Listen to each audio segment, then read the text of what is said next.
नमस्कार दोस्तों, मैं ऋतुराज आप सभी का अपने YouTube channel kites coaching classes में हार्दिक स्वागत करता हूं। काइट्स कोचिंग क्लासेस एक कदम भविष्य की ओर।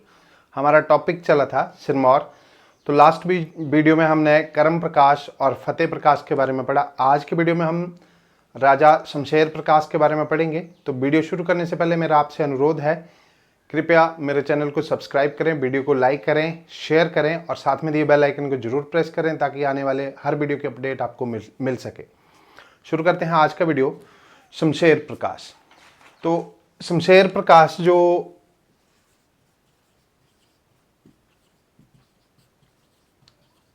यानी कि आप बोल सकते हैं हॉट टॉपिक है। यहां से काफी क्वेश्चन बनते हैं क्योंकि शमशेर प्रकाश एक ऐसे राजा थे जिन्होंने सिरमौर के इतिहास में सबसे लंबे समय तक राज किया और यानी कि काफी अच्छे कार्य करवाए थे इन्होंने अपने राज्य में। तो हुआ क्या कि जब शमशेर प्रकाश गद्दी पे बैठे तो वो मात्र 10 वर्ष की आयु के थे। तो उससे पहले क्या हुआ था कि जो सिरमौर था वो अंग्रेजी राज्य के अधीन आ चुका था, क्योंकि फतेह प्रकाश 1814 के युद्ध के बाद क्या हुआ था, फतेह प्रकाश को अंग्रेजों ने राजा बनाया था। ठीक है। अब 10 वर्ष की आयु में जब शमशेर प्रकाश गद्दी पे बैठे तो अंग्रेजी सरकार ने क्या कहा था कि जो राज्य के कार्यभार है वो काउंसिल चलाएगी। तो किसकी काउंसिल यानी कि काउंसिल चलाएगी, तो किसने बनाई थी वो काउंसिल? विलियम हे ने। अब काउंसिल चलाने के लिए दो व्यक्ति थे। एक का नाम था मेहता देवीदत्त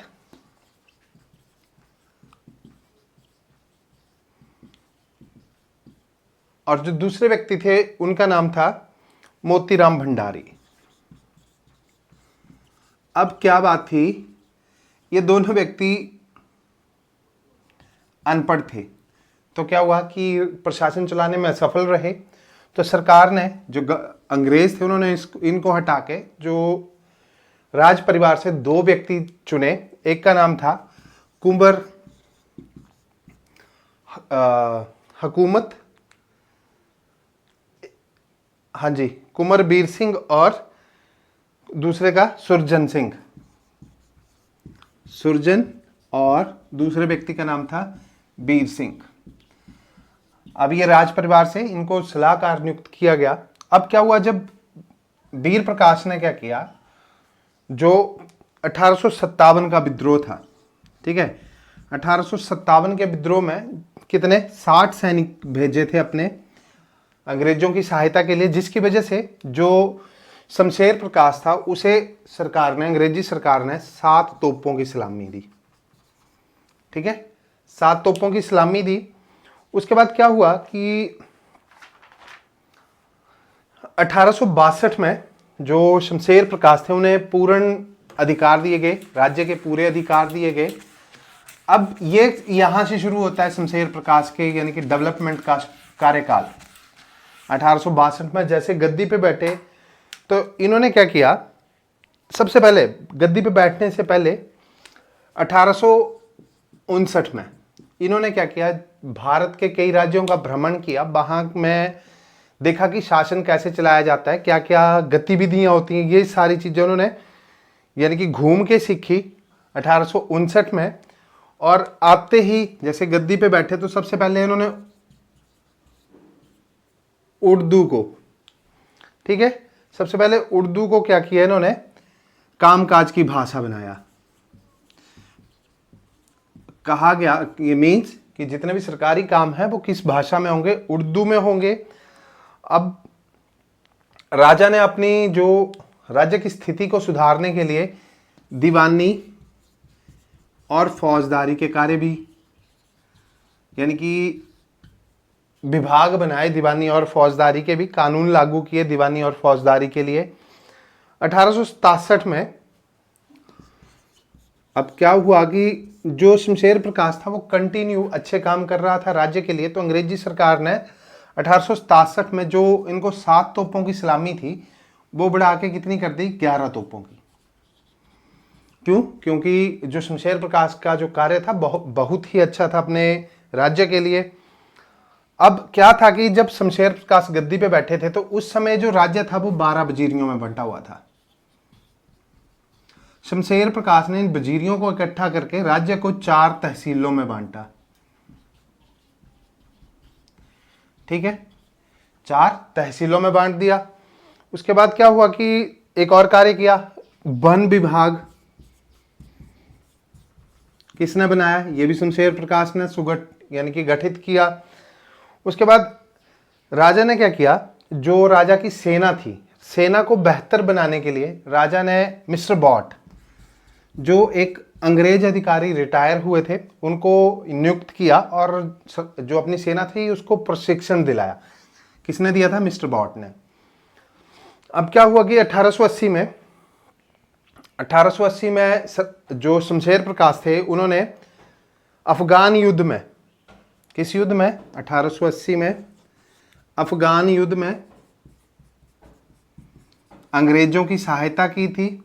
ठीक है, 88 में क्या हुआ कि अपनी जो सेना थी उसकी एक नई टुकड़ी तैयार की, जिसका नाम रखा इन्होंने इंपीरियल सर्विस ट्रूप।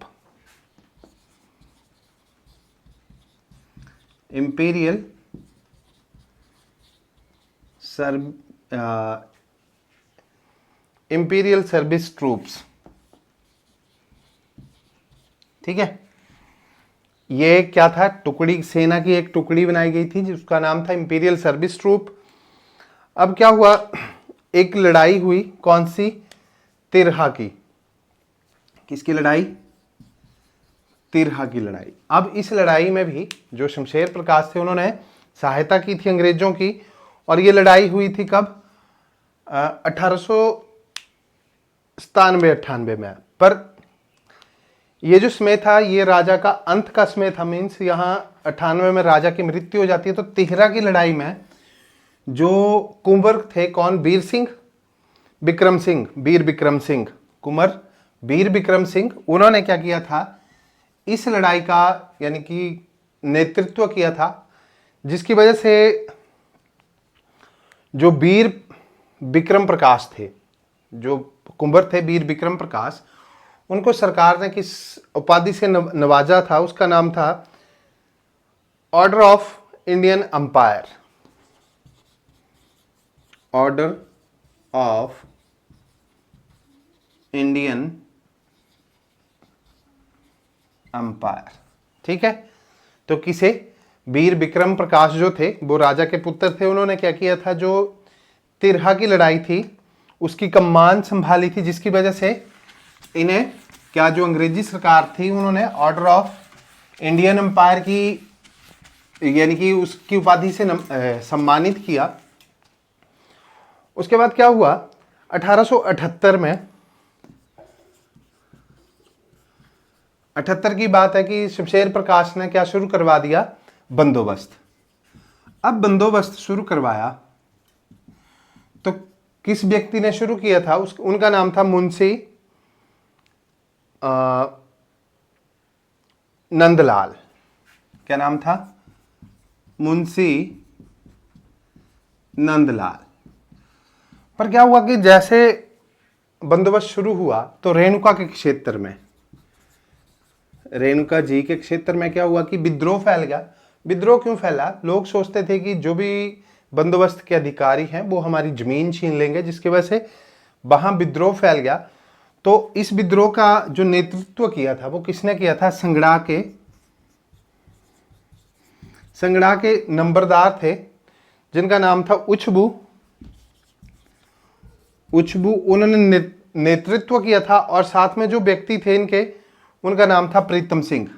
उछबू और प्रीतम सिंह, ये कहां से थे? संगड़ा क्षेत्र से। इन्होंने क्या किया था? ये जो रेणुका जी में विद्रोह फैला था बंदोबस्त के लिए, इसका विरोध किया था।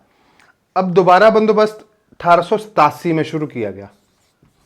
1887 में शुरू किया तो इसको किससे करवाया गया? यूपी के थे एक परमेश्वरी सहाय। परमेश्वरी सहाय से। ठीक है, जब बंदोबस्त खत्म हो गया, अब ऑब्वियस सी बात है बंदोबस्त खत्म हो गया, अब क्या हुआ? राजा ने बाहर राज्यों में घूमना शुरू किया। तो राजा जैसे घूमते घूमते रुड़की पहुंचे तो उन्होंने क्या देखा वहां पे कि लोहे के कारखाने हैं। ठीक है, तो राजा ने क्या किया, एक लुहार को रुड़की भेजा और उसे लोहे का काम सीखने के लिए कहा। फिर उसके बाद जैसे वो व्यक्ति काम सीख के आ गया तो 1867 में राजा ने क्या, नाहन में क्या खोला, नाहन फाउंड्री। नाहन फाउंड्री, ठीक है।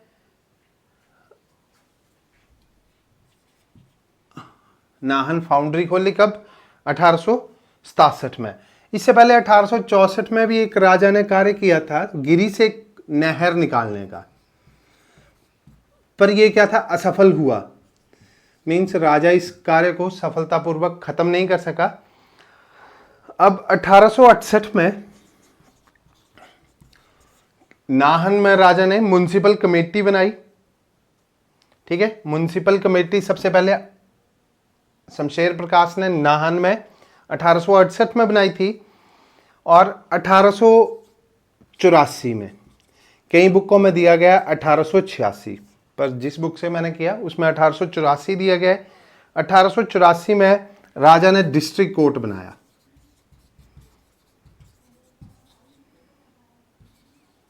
ठीक है, डिस्ट्रिक्ट कोर्ट बनवाया और क्या हुआ कि हमने पढ़ा था ना, 4 तहसीलों में बांटा गया। तो राजा ने क्या किया, हर तहसील में क्या डाकघर खुलवाए। तो क्वेश्चन बन सकते हैं, किस राजा ने डाकघर खुलवाए, किस राजा ने डिस्ट्रिक्ट कोर्ट की स्थापना की, नाहन फाउंड्री कब स्थापित हुआ, किस राजा ने स्थापित की।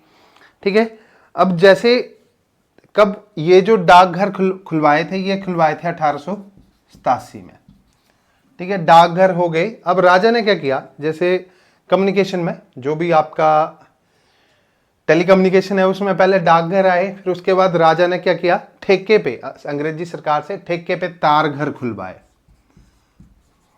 ठीक है, डाकघर के साथ साथ तार घर भी खुलवाए। और 1872 में राजा ने एक डिस्पेंसरी बनवाई थी, डिस्पेंसरी। ठीक है, जिसे बाद में क्या किया गया, 1898 में एक सिविल हॉस्पिटल में कन्वर्ट कर दिया गया। ठीक है, सिविल अस्पताल में।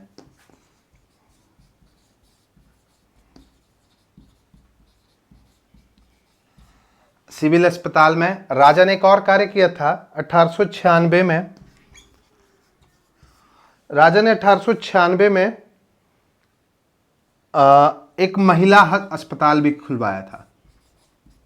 देख लो राजा कितना विजन वाला था। राजा ने 1896 में महिलाओं के लिए अलग से अस्पताल भी खुलवा दिया था। और शिक्षा के विषय में अगर बात करें तो राजा ने सबसे पहले, क्योंकि सिरमौर में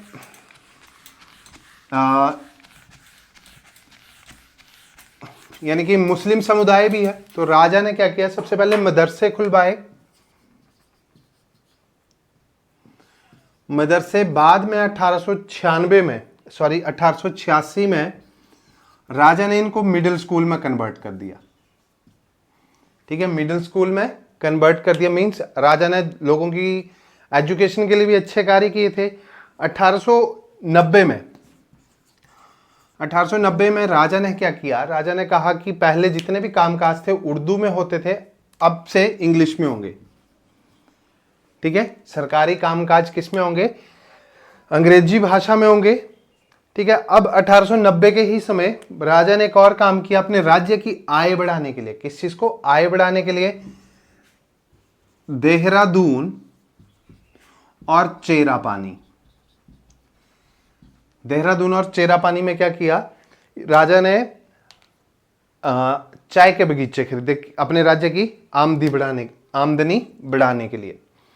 अब मैं बात करूं 1893 में, 1893 में नाहन में पहला बैंक खोला गया जिसका नाम था नाहन नेशनल बैंक।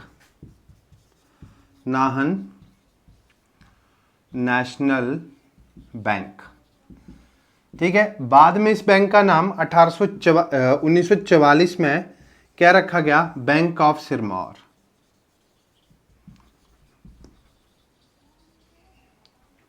ठीक है, और 1955 में इसको इस बैंक ऑफ सिरमौर का विलय किस में कर दिया गया?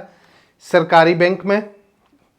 ठीक है, 1955 में एचपी सहकारी बैंक, एचपी सहकारी बैंक पहले किस नाम से खुला? Nahan national bank. 1893 में, 1944 में बैंक ऑफ सिरमौर और 1955 में क्या बन गया? एचपी सहकारी बैंक।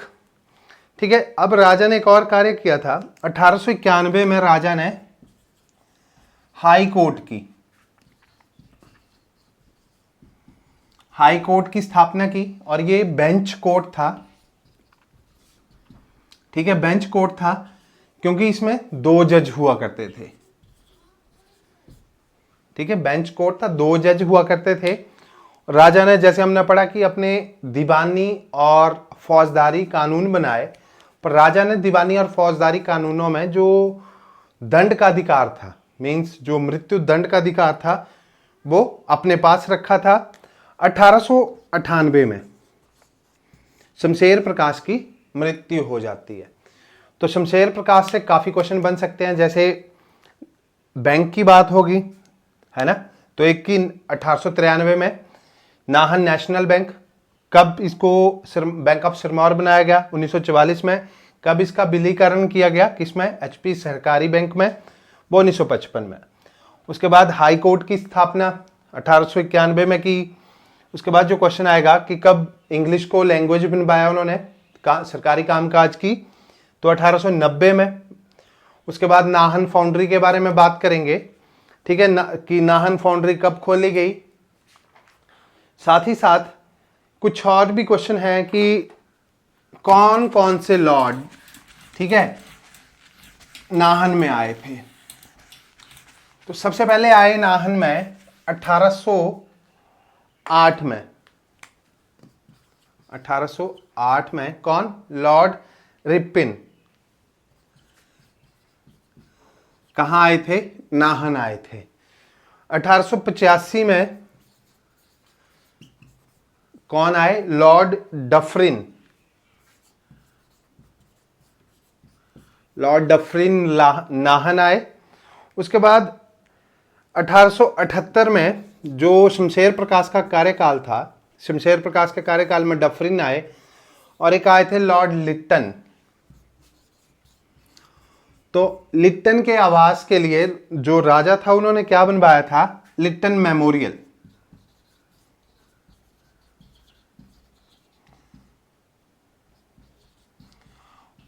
और लिट्टन मेमोरियल को ही नाम दिया गया दिल्ली गेट।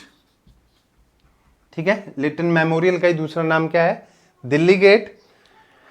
और 1880 में राजा ने एक और कार्य किया था, अपने रहने के लिए एक शमशेर विला, शमशेर विला भी बनवाया था। ठीक है, ये थी शमशेर प्रकाश के बारे में महत्वपूर्ण जानकारी। आशा करता हूं आपको ये वीडियो जरूर पसंद आया होगा। तो कृपया करके मेरे चैनल को जितना ज़्यादा हो सके आप यानी कि शेयर करें। अगर आप मेरा वीडियो फेसबुक पे देख रहे हैं तो वीडियो को ज़्यादा से ज़्यादा शेयर करें, लाइक करें और लोगों तक पहुंचाएं, ताकि जो ये हिस्ट्री है, जो इतिहास है हिमाचल का, वो सब लोग जान सकें। धन्यवाद।